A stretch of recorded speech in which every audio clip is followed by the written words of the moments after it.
আসসালামু আলাইকুম। Mental preparation কোর্সের আরও একটা সেশনে তোমাদের সবাইকে স্বাগতম।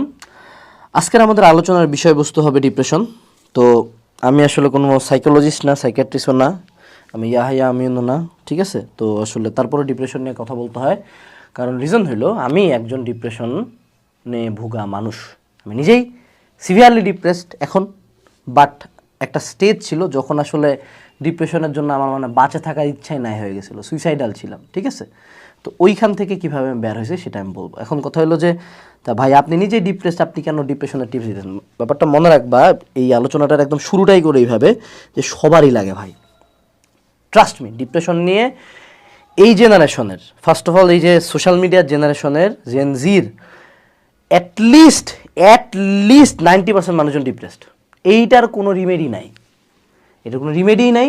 Depression is a part of your life, এটা তোমার লাইফের পার্ট, এটা তোমার আচরণের পার্ট,